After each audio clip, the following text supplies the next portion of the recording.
I represent Swedish Match, which is a Swedish tobacco company. We are probably one of the smallest stock-listed tobacco companies in the world. We are employing around 5,000 people globally, and we're listed at the Stockholm Stock Exchange. Our main product is a smokeless tobacco product called snus. You might have heard of it. And since we're in tobacco, we experience significantly rigid reforms, regulation in the European Union. I should also perhaps mention that Swedish Match has a vision which is rather unorthodox for a tobacco company, and it's a world without cigarettes. I'm not here to talk about our lobby case, though it is quite strong, but I will partly use it in this presentation because I think it illustrates some of the issues we're discussing here today. And it's a great source of hope that the perspective of the business side is in a demand from the audience like yours. But I think, first of all, we need to be quite clear about the state of our competitiveness. There are different rankings. I have looked at the World Economic Forum's ranking. And what you can see is that many European companies is trailing our main competitors. The image is not entirely black, but if you look at the rankings of competitiveness of an innovation of European economies, it's apparent that we're not really in the forefront where we should be. You can, in the World Economic Forum competitiveness ranking, it's good news to find Germany, the Netherlands, Finland, Sweden, and the UK top 10. Some, like France, Austria, Luxembourg, Belgium, make top 25. Spain is on 33rd place between Thailand and Kuwait. Poland is on 41st place and Italy 43rd place. Edging just before Russia. Hungary, Romania, Bulgaria, Cyprus trails India and Mexico. And further down, according to the World Economic Forum, Greece claimed that the economy of Tajikistan is slightly more competitive than Greece's economy. Why is this? EU regulation is, of course, part of it. But for a company like ours, it is obviously a main obstacle. But in many respects, it's just too easy to blame the European Union, particularly when the key problem lies within the member states. The fact that EU members are scattered from place 4 to 48 in the World Economic Forum's ranking is an obvious indication that the EU and its institutions are not single-handedly to blame. When taxes are high, regulation rigid, infrastructure inept, research is lacking, or basic education is failing, the source of the problem can almost always be found in the member states. And I think that during the last decade, we have lived in an illusion that the EU can solve problems of competitiveness that does not have any, where it doesn't have any mandate or power to do so. And I think from my perspective, this insight is not only crucial in itself, it is also important because it highlights the problems of the EU focusing on the wrong things for the wrong reasons. By pretending it has the ability to solve Europe's competitiveness challenges, we have pushed an agenda where the EU directs its focus on things it can't really impact, not despite of trying. And I read a recent conclusion from the Competitiveness Council, the one from February, and it's extraordinary. And now I quote that one of the conclusions is, call on the member states to put more efforts towards delivery on promises instead of promises on delivery. That's extraordinary. And they've been trying to create a single market for 25 years, and they're just not delivering.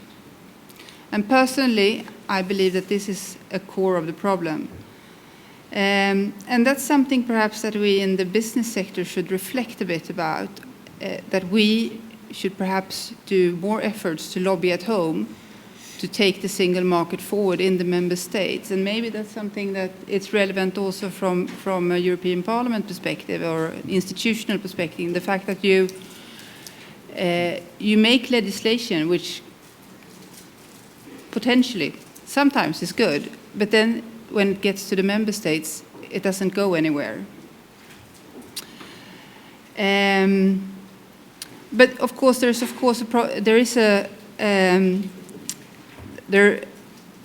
are problems with EU regulation as well. Of course, I represent a world-leading producer of smokeless tobacco products. And from our perspective, we have an innovative and competitive product, which is linked to a particular Swedish tradition and heritage. Our product is banned from the European Union thanks to misguided political initiatives, actually from Edwina Curry back then. And her action then was aimed at another product. When we look at markets where a product is allowed, we see a rising demand due to the overriding trend where people want to switch away from the more harmful cigarette. I will not go into details, but we have overwhelming scientific evidence that when people substitute cigarettes with our product, it's a benefit for public health. As recently as last year, the US Food and Drug Administration stated that our product is appropriate for the protection of public health. Still, the EU ban remains. Sweden, where 1 million people use the product, has the lowest smoking prevalence in the Western world, by far. And we also have the lowest smoking-related disease. I'm not here to start a tobacco debate, but I think this is an example where European regulation is not proportional. It does not promote public health, and it's not supporting European global competitiveness. It is denying Europe's smoker an alternative, and we as a company and as a sector, we are deprived of most of our own home markets. And this, of course, has an impact on our investments and on our value chain and where we source different parts of the production. And what I'm saying is that I think from many companies is that it's extremely important that EU policy is evidence-based.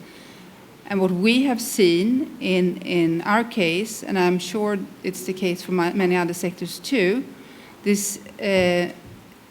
see the Commission that they are creating policy-based evidence instead of the other way around. On a more general level, there is of course a clear role for the EU, and it can do more to improve European competitiveness when refraining from imposing harmless regulation. From a long-term business perspective, what EU should deliver on is what it has been able to deliver on historically, and that's access to markets. Nothing is more important for business. Access to markets boils down to 3 interlinked questions.